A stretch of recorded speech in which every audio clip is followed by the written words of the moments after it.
Hello, happy Thursday, happy February. What happened to January? I don't know, but it felt like it lasted forever, for freaking ever, as I want to say. But I'm happy that today is February 1st. Today is my oldest daughter's birthday, so I've spent a lot of the day celebrating with her. It's chilly here in Florida. Can you see that I'm in a sweater? Brr. So welcome to Tea Time with Tawdra. This is something that I'm offering every other Thursday. It will be available in my smallest reader group, my rabid readers, which is called the Tawdra's Temptress Troop, on the alternate Thursdays that I'm not on YouTube, or in the Temptress group, in the larger Temptress group, then I'm in that group. So if you really want to get the skinny, come join the Temptress group. And this is the thing I hate about Zoom and these things, is that I can never tell which side of my hair is sticking up. I've spent the morning with granddaughters, so there's some hair sticking up. So one of the things that I love to do as a romance author, if we have not met before, I write steamy romance. I have about 140 some books out, and you can find them anywhere by just looking for my name. I'm the only Tawdra that I know of. If you know another Tawdra whose name is spelled Tawdra, hey, send her my way, or him. But every week I have a cup of tea with my favorite people. This week, I try to have a different teacup every week. I have a collection. And this week I'm using Alice in Wonderland. Isn't that adorable? And the saucer is Alice. There's a teapot that goes with it too. And I'm drinking English breakfast tea. Oh, it's quite good. I thought I'd let it steep too long, but no, it's actually quite good. And the tea that I'm drinking was a gift from my children for Christmas, and they got it. They know I am a huge fan of the late Princess of Wales, Diana, she's wrongly noted here as Princess Diana. She was never Princess Diana. She was Diana, Princess of Wales. Anyway, speaking of royalty, we're having royalty because today I'm going to read a little bit from the first book in my best-selling Anti-Cinderella series. Love this book. Love the covers. I love to write royal romance. This series has 4 main books: the Anti-Cinderella,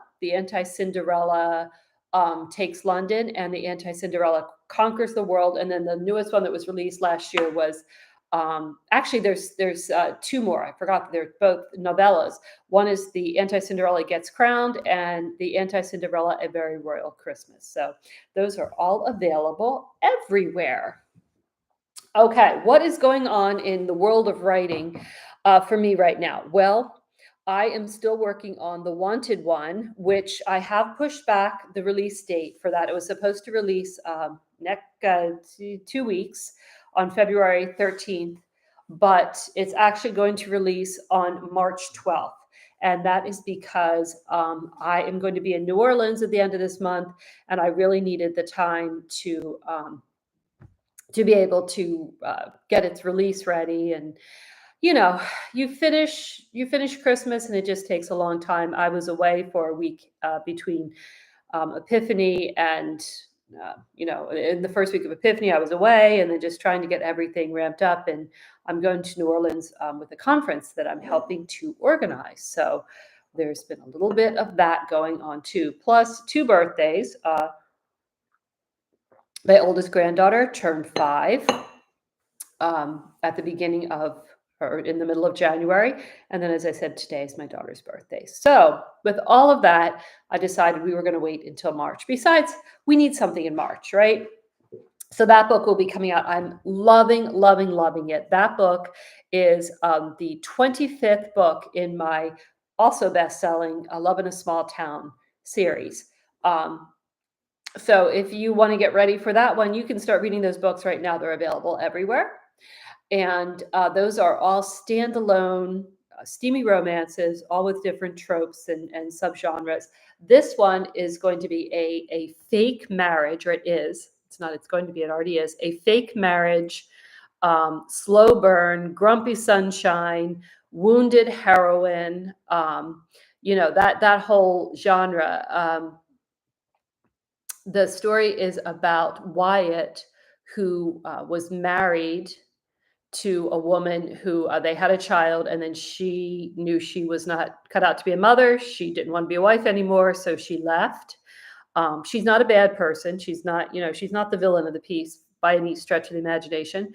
But she left, and now, 3 years later, her parents are trying to get custody of the daughter who she left there with her husband, Wyatt, her ex-husband. And so Wyatt is, understandably upset. Enter Lucy, who was introduced in this series a couple books back in the Forever one. She was the best friend of Jenna Sutton Turner. And Lucy has been having a rough few years. She's been with a guy who does not treat her well. She's been staying too long in a situation that she knew was not a good one. And she's finally gotten herself free, but she finds out that it's not as easy to make dreams come true. And so it works out for her to enter into a fake marriage. She's going to help Wyatt, and she's also going to help herself. So that will be coming out. It's called The Wanted One. It's available for pre-order everywhere, so you can look for that. The cover's already up. It's already all ready for pre-order. And just a little note before we dive into the Anti-Cinderella, if you're not on my mailing list, you might not have seen that I am one of the founders and organizers of the 80s mixtape series. These are going to be 5 books coming out in July. My book is the first one, and it's called Dancing in the Dark. Each book has the title of an 80s song. The premise of it is that the unifying feature is that there is a class reunion for the Crystal Cove High School class of 1989. And that's going to be what brings everybody back to Crystal Cove, which if you have read my Crystal Cove series, you'll be very familiar with that. And then, romance starts from there. This book will be also in my Love in a Small Town world. So it's going to be another crossover. There's a lot of crossovers between Love in a Small Town and Crystal Cove. So that will come out July 2nd. And that is going to be a second chance, friends to lovers, steamy romance. It's going to be a lot of fun. So that's also up for pre-order everywhere. All right, since we're in a royal romance kind of mindset right now, let's read a little bit of the Anti-Cinderella, the original, the OG. All right, so the backstory here is that Kyra and Nikki, their grandmothers were best friends. Nikki is a prince. His grandmother is at the time of the writing of this book, Elizabeth II.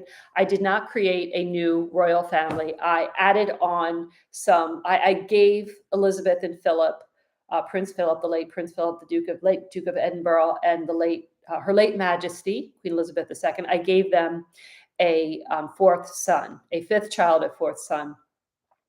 And that son has 3 children, and that's Nikki and his sisters Alexandra and Daisy. So Kyra and Nikki's grandmothers were best friends, as I said, not the queen grandmother, the other grandmother. And they used to go to the beach in Florida every summer. They would spend time. Their grandmothers had houses next to each other.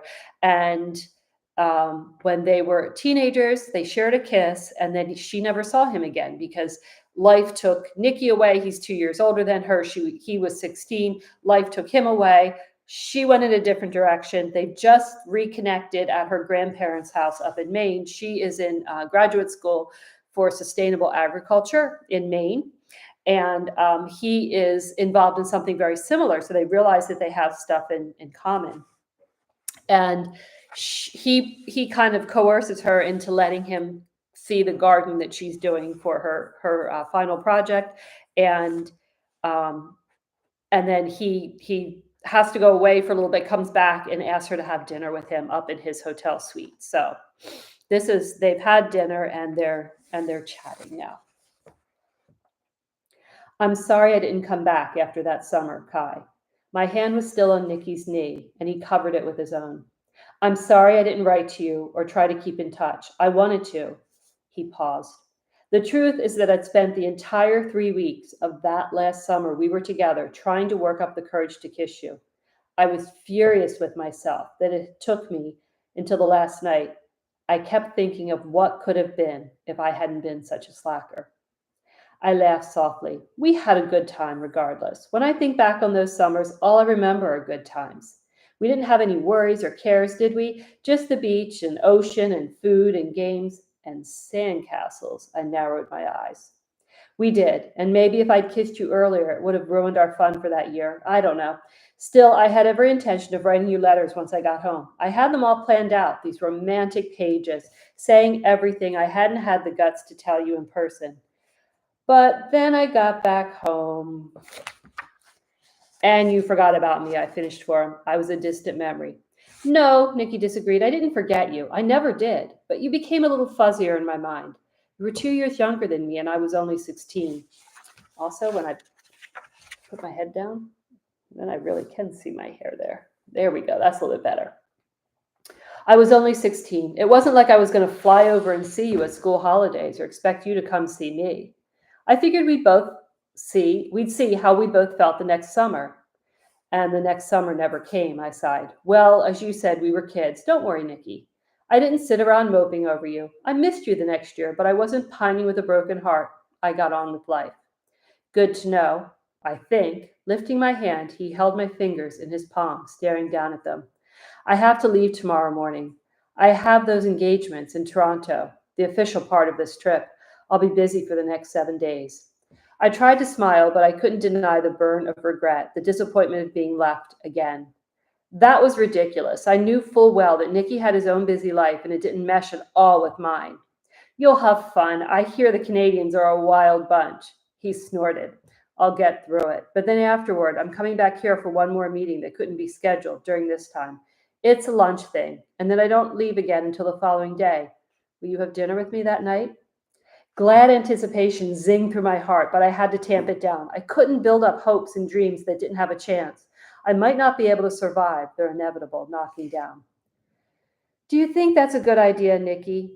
I absolutely do. He didn't hesitate at all. I want to see you again, Kai. I'm not done talking with you. I'm not done getting to know you. I'm not done with you, period. He twined our fingers together. I'm not sure I want to be done with you. You mean you want us to be friends again? I had to be clear. If I didn't clarify what Nikki meant, I might be at risk for making huge leaps that would end with me being hurt. Of course. I also think maybe I want to explore the idea of us being more than casual friends. He smiled so suddenly and impishly that I couldn't stop myself from smiling back. Go on a date with me, Kai. A date? I sat up straighter, tugging my hand back. Are you crazy? He shook his head. I don't think so. Why is that so shocking to you? Why does it seem to alarm you? Because I'm me, Nikki, and you're you. You're not just my old buddy Nikki, who used to be my summer crush. You're Prince Nicholas. People know you. They recognize you. They expect you to date women who are supermodels or famous actresses or professional athletes or rich businesswomen. I don't fit those molds. I know you don't. He leaned forward to recapture my hand. It's just one of your many charms. You don't understand. I tried to take my hand back again, but this time he wasn't letting go. I'm not the kind of girl who boys notice as a rule, Nikki. I'm friends with guys. I'm their pal. I've had boyfriends, but nothing's been serious. Not ever. I'm the fun girl. I'm the casual girl. That's all great, but it's not the kind of woman who should be dating a prince. Don't worry about the kind of woman who should be dating a prince. Think about the type of woman who should be dating me. He paused, his eyes going narrow. Wait a minute, back up a little. Did you say I was your summer crush? Yeah, I shot him a teasing smile. I kissed you, didn't I? Would I have done that if I wasn't having some pretty intense 14-year-old feelings? That kiss. Nicky lifted my hand and brushed his lips over the knuckles. I thought about that kiss for a long time. Did you? His admission made me absurdly pleased. I did too. I had happily ever after scenarios playing in my head for a full month. Only a month? He quirked an eyebrow. I'd have thought that kiss might have rated at least a year of fantasy. You wound me, Kai. It was my first kiss. I met his eyes, holding mine steady. It was really the most perfect first kiss any girl could wish to have. But still, I was 14. But I was a practical girl. When you didn't write or get in touch, I was smart enough to move on, or at least tuck that memory away. Your first kiss. His thumb drew mindless circles on the back of my hand. I didn't remember that. Didn't you? I told you that night. It wouldn't have been hard to tell. I wasn't exactly a fond of experience. I rested my head on the cushioned back of the love seat. Nor was I, Nikki retorted. That wasn't my first kiss, but it was among the first. I thought you did pretty well. Now that you say it, I remember, but I never would have guessed. I was 14, dude, and raised by protective parents and grandparents. I didn't just go around kissing any boy. Nicky turned over my hand, and as I watched, my pulse quickening, he pressed his lips into my palm. I'm honored that I was your first. I swallowed over the lump rising in my throat. You were a hard act to follow. Pity poor Steve Calloway, who had to be my second. He didn't stand a chance. Steve, huh? Nicky snorted. Sounds like a loser. No, he was nice, I protested, but I was 15 and not that interested. He took me by surprise and I hauled off and hit him. So you definitely got the better response when it came to kissing me. Nicky tossed back his head, laughing. You punched a boy who kissed you? Why? Like I said, I was surprised. He didn't ask me first. I lifted a shoulder. The next time he knew. He asked, and I didn't hit. It was a much more satisfying experience for both of us. Kai, he played with my fingers, his touch on the sensitive skin between them making me shiver. If I kiss you, will you slug me? I was very still, almost afraid to move. You'd have to take your chances and find out, I guess. The first time, I didn't ask permission, did I? But you didn't hit me the way you did, Steve. No, you didn't. I gave the barest shake of my head, and I didn't. When I kiss you again, Kai, and I plan to do that, I won't ask. I'll take you by surprise. A crooked smile curved his mouth. And I bet you won't punch me. You're willing to take that risk, I smirked. I'd watch out. I have a mean right hook. Just think how mortifying it would be to have to explain to the press why you have a black eye. His gaze never leaving my face, Nicky moved across the space that separated us until he was looming over me, one arm braced on either side. I'll take my chances. Lowering himself just slightly, he to my forehead. When the time is right, and it's not going to be tonight, so you can relax. But at the right time, you won't even think about swinging at me. He smiled, but his eyes were filled with an intense heat. You won't be able to think about anything but me. I promise you that. So, does he kiss her again? It's pretty good. I think it's a pretty good bet. I love Nicky. Nicky is one of my favorite heroes. Of course, I say that about a lot of them, but Nicky is just he's just inherently good. I think he is what we all wish that royalty would be like. That all what we wish that princes were all like.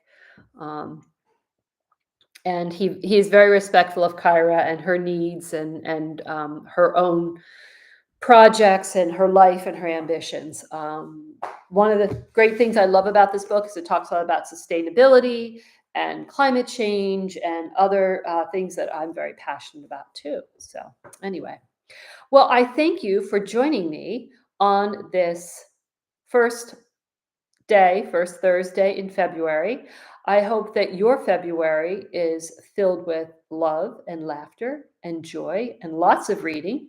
Again, you can get my books at any of your favorite vendors, plus they're all on my website as well, which is tawdrakandle.com.